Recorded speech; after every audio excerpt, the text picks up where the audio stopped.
Hi y'all, welcome. I'm Mollie Mason and I am absolutely obsessed with helping women find their light and show up for their brightest lives. Look, as a female business owner, I have to actively fight the intense hustle culture and girl boss culture of really believing that our productivity defines our worth. I don't believe that that is true, but I do know that my life and my work have purpose and they matter, and there's no question that I feel my best when I use my time wisely. I know that I show up for my brightest life when I am purposeful in how I spend my days. We are actually coming up on the 4-year anniversary of me leaving my 9-to-5 job and becoming a full-time work from home entrepreneur. And let me tell you, I my entire life have been a very type A, organized, OCD, efficient, productive human. So I truly left the structured experience of working for someone else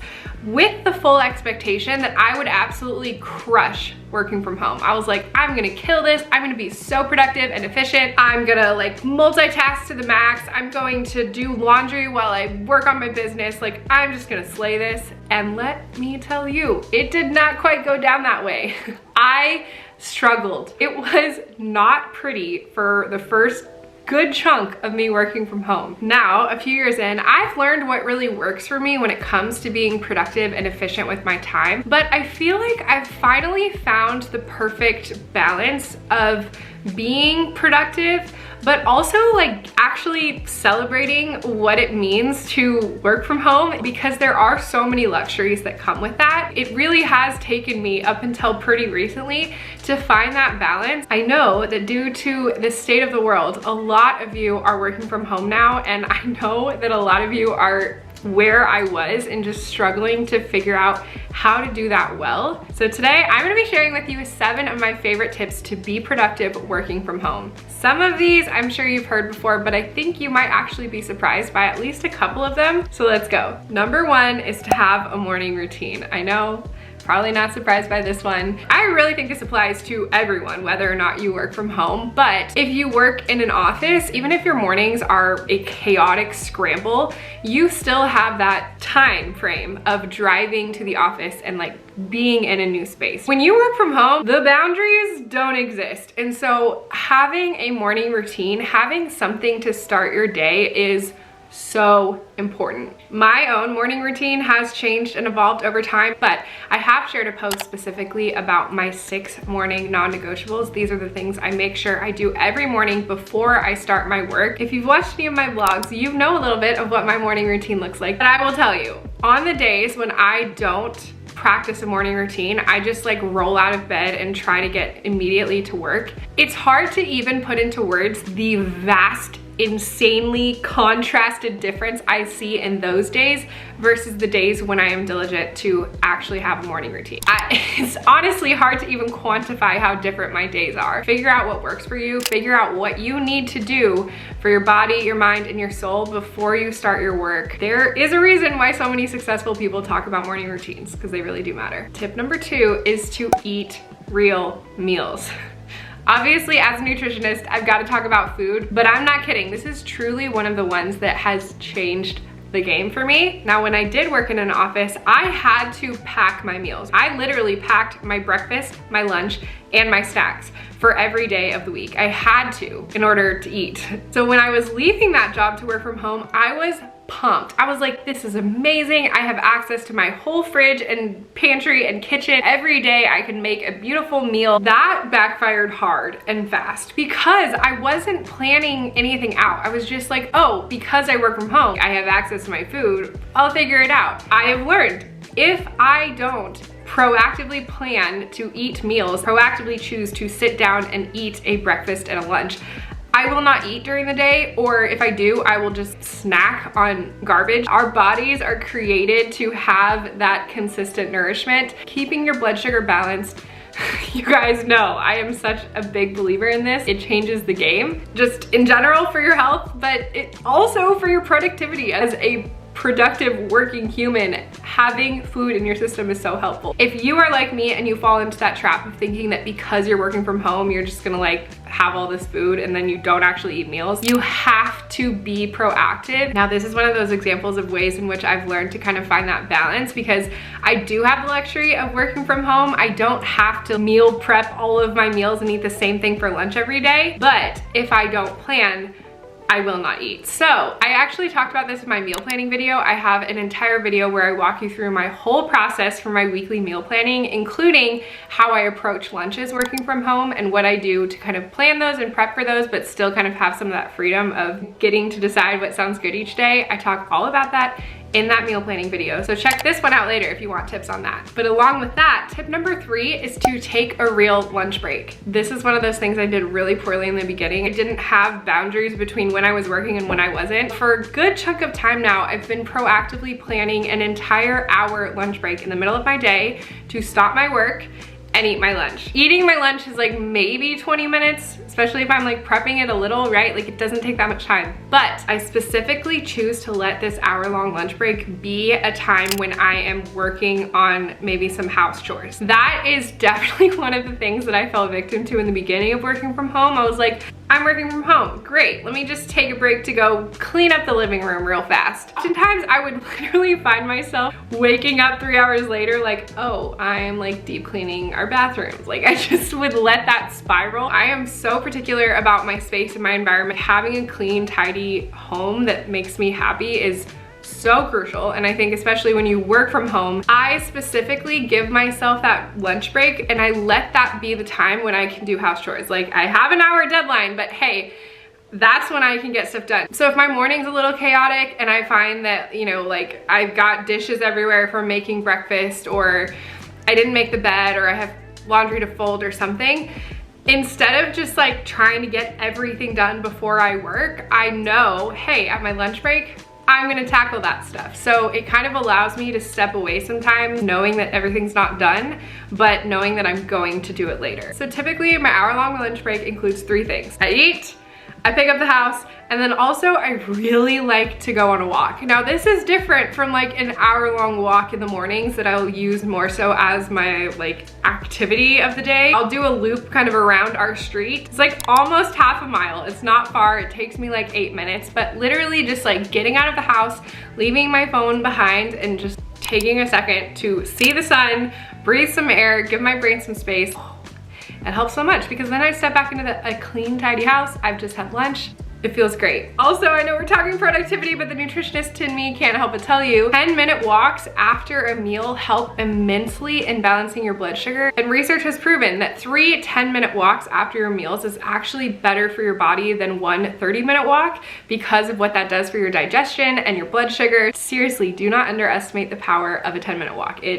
It's amazing. It is seriously, it will change your day. All right, tip number 4 is one of my favorites, and it is to have rituals to start and end your workday. Like I said before, if you work in an office, you already have that ritual just by like driving into and out of your office and changing your space. When you work from home, you have to create that for yourself. So if you watch my What I Eat in a Day vlogs, you know for me, my matcha latte that I make after my breakfast is part of my morning ritual of signaling to my brain and my body, okay, the workday is beginning. Again, another nutrition tip, have your caffeine after your breakfast. But that's one of the reasons I do that too, because making my matcha, the ritual of making my matcha and literally carrying it upstairs to my office, sitting down and starting my workday, like sipping my matcha, that literally helps my body and my brain process. All right, we're getting into work mode. And on the other end of that, part of the ritual for me of ending my workday is leaving my work in my office, going downstairs and cooking dinner. Honestly, getting food out, chopping veggies, prepping food, like the process of cooking, it really helps me turn my brain off and get really present in my body, and then sitting and enjoying a meal together. That definitely is a huge ritual that just kind of helps me turn the workday off. Y'all ready to unwind together? Today, I'm going to be sharing with you my evening routine. Working from home, it can be really easy to let the workday just never end. So I make a deliberate effort to shut things down around 5 when my husband gets home and leave my work in my office. All right, number 5, I'm sure you've heard this before too, but it's to have a hard shut off time. I do try really hard to turn my workday off at 5 when Cashmere gets home and to let dinner be like the end of my day. But in all reality, when you run your own business and you work for yourself, that doesn't always happen. And sometimes I do need to spend the evenings working, but I do have a strict, hard and fast 7 p.m. cutoff time. For me, this is all about my sleep.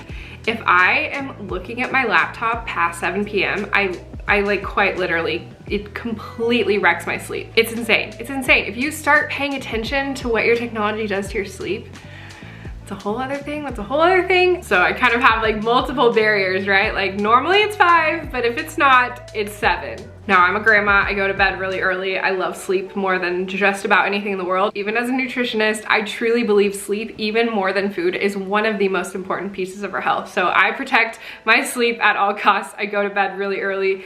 So I don't know, those timelines might look different for you, but having a strict, hard and fast cutoff time really, really does make a difference. Number 6, you've probably heard before too, because there is so much research showing how powerful this is. Have a reserved working space. In the 4 years that I've worked from home, I have worked from home in 3 different homes. Since we renovated this house, I have the incredible gift and luxury of this home office, but I get that not everyone has that luxury. Before we moved into this house, we lived in a tiny, tiny, tiny, tiny 1-bedroom apartment. And so trust me, that was a lot harder, like so much harder. Having this reserved space, it's a night and day difference. But even when we had that little apartment, I still had this desk in the little living room, and I tried my best to do my work at the desk. I also would, most days of the week, go to a coffee shop. Actually, I would go to Whole Foods because, you know, if you go to a coffee shop, you have to buy a coffee. But if you go to Whole Foods, you can sit in their little cafeteria section and you don't really have to buy anything. So Whole Foods is my happy place. I would work from there almost every day of the week. If you live in a tiny space and you need to get out of the house, there's so much power in that. But if you are working from home, whatever it looks like, just try to give yourself a reserved space that specifically tells your brain, like, when I am up here, I am working. And final tip, number 7, this is the one that might surprise you. It is to task batch work to do from the couch. So I know this might sound counterintuitive to the last one where I said work in your office or at your desk, but this is actually something that has helped me so much. I mean, come on, that's one of the main reasons people want to work from home, right? Like you can rock your PJs on the couch on your laptop. It's amazing. Here's what I found. If I did that every day of the week, I would get literally nothing done. Like I am so unproductive if I work from the couch every day. Don't do that. Don't do that. I tried it, it doesn't work. But if I try to force myself to spend 40 to 50 hours a week, like here at my desk, super zoned in and productive, we as humans are not made for that. We're just not. And yeah, I want to be able to rock the sweats on the couch thing too. So what I learned has honestly worked magic for me is specifically task batching certain work that I can do from the couch, sometimes with a TV show on in the background, specifically saving that work to do together on a particular day of the week. So I know when I wake up on Mondays and Wednesdays, I am getting dressed, I am putting on real clothes, I am coming up to my office, I'm gonna be really productive, creative, like tuned in to that kind of deep work. Tuesdays, I know I'm gonna chill on the couch. So I rock my sweats and I honestly do a lot of the like more computer admin work in my business. I zero my inbox, I do a bunch of our like accounting and admin stuff and just like, you know, I'm telling you, because I do that, I feel like I am so much more creative in the other days of my business. I look forward to those days so much. I look forward to both days. Like I wake up on Mondays so excited to put myself together and come up here and work and like be creative. But I also wake up on Tuesdays so excited for what Tuesday looks like. It actually helps me feel like I am living out the feelings that I craved when I wanted to work for myself and work from home. That freedom, I feel like I'm living that out while still also being efficient and productive and purposeful. Task batch some of that work for the couch and just, I guess, kind of having those boundaries around when you work from the couch, when you work at your desk, what that work looks like, and figure out the split that works for you. So for me, it's like 1.5 days a week from the couch is what leaves me feeling rested and fueled and free, but not like a total lazy slob. Your split might look different, but having that split, I'm telling you, it's awesome. Okay, what do you think? Did any of those surprise you? I don't know if you expected me to tell you to just like hustle hard and use every hour of the day efficiently. Like, that is actually the complete opposite of what I do. I've learned that by working less, I am so much more efficient and productive, and so it's all about figuring that balance out. I really would love to hear below what hacks you have for being productive working from home. Make sure you comment those below, because you know, I'm always open to tweaking things, so I'd love to learn from you guys. You always hear me say, your worth is not in your productivity, but there is so much value in working from your worth instead of working for your worth. You were created on purpose for amazing, beautiful things. And I truly believe that living a healthy, well life, living an abundant life, that does look like being purposeful in your work, being proactive with your time, just not wasting your days, like going to sleep every night knowing that you were purposeful in how you spent your time. That's powerful. That really does help you show up for your brightest life. So whether you work from home or not, I do hope that these tips help you show up well in your days. And of course, if you want more tips on holistic wellness and abundant living, I have so much more of that here on this channel. Make sure you subscribe, turn on the notification bell, and check out these videos right here. I will see you guys next time. Bye.